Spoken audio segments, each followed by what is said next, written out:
الصلاۃ والسلام علی من لا نبی بعدہ وعلی آلہ وصحبہ اجمعین۔ آنریبل گورنر صاحب، محترم میاں فاروق الطاف صاحب، مجیب الرحمان شامی صاحب، اور مجھے آج ہی پتہ چلا کہ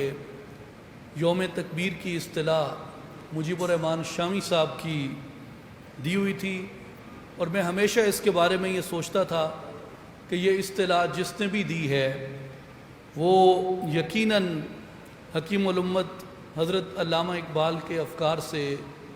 نہ صرف متاثر ہے بلکہ پوری طرح مزین ہے، کیونکہ اردو شاعری کی روایت کے برعکس اقبال نے تکبیر اور اذان کو جن معنوں میں استعمال کیا ہے اپنی شاعری میں، وہ ہمیشہ مومن کی اور مجاہد کی اذان رہی ہے۔ جیسے اقبال نے ایک مقام پہ کہا ہے کہ وہ سحر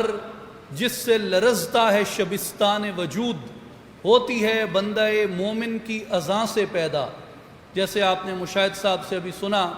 کہ کس طرح فرانس کے صدر نے اردگان کو پیغام دیا، اور ٹونی بلیئر اور کلنٹن اور پوری دنیا جو تھی وہ پاکستان سے اس عمل کے بارے میں ایک مختلف رائے رکھتی تھی، لیکن پاکستان کی قوت ایمانی نے اور ڈاکٹر عبدالقدیر خان اور ان جیسے وہ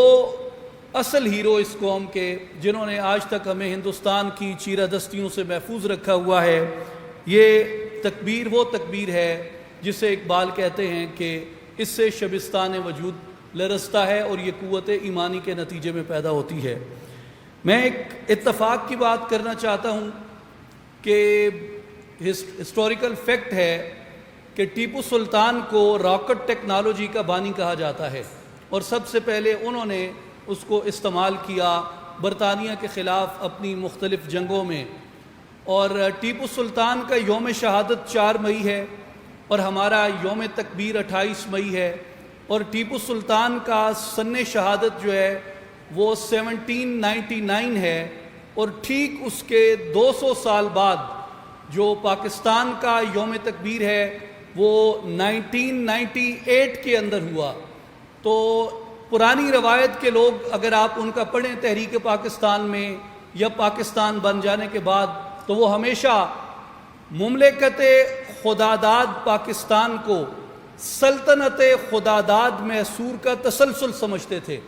اور اس لیے جب ہم یہ کہتے ہیں کہ ہماری تاریخ 75 سال ہے تو مجھے اس دعوے میں کوئی صداقت نظر نہیں آتی، اس لیے کہ ہماری تاریخ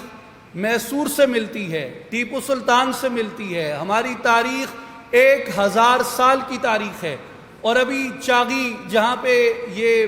نیوکلیئر ایکسپیریمنٹ کیا گیا یہ بلوچستان کے اندر واقع ہے، اور شاید ہم میں سے بہت سے لوگ اس بات کو کم جانتے ہیں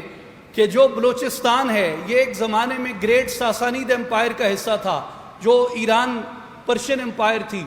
لیکن خلافت راشدہ کے زمانے میں جب اس امپائر نے کولیپس کیا تو بہت سے رولرز آزاد ہو گئے، اور یہ جو بلوچستان کا حصہ ہے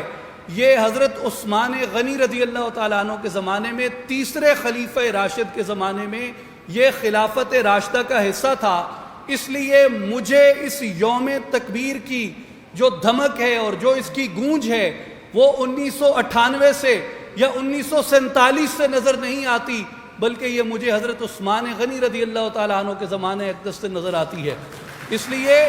پاکستان کی عمر 75 برس نہیں ہے، پاکستان کی عمر 76 برس نہیں ہے، پاکستان کی عمر 1450 برس ہے، اور جب سے خلافت راشدہ نے اپنے قدم رکھے ہیں بلوچستان میں تب سے کسی نہ کسی صورت کے اندر پاکستان اس خطے کے اندر موجود رہا ہے، اور جہاں آج ہے اس کا نام پاکستان ہے۔ کبھی یہ محمد بن قاسم بن کر رہا ہے، کبھی یہ سلطان محمود غزنوی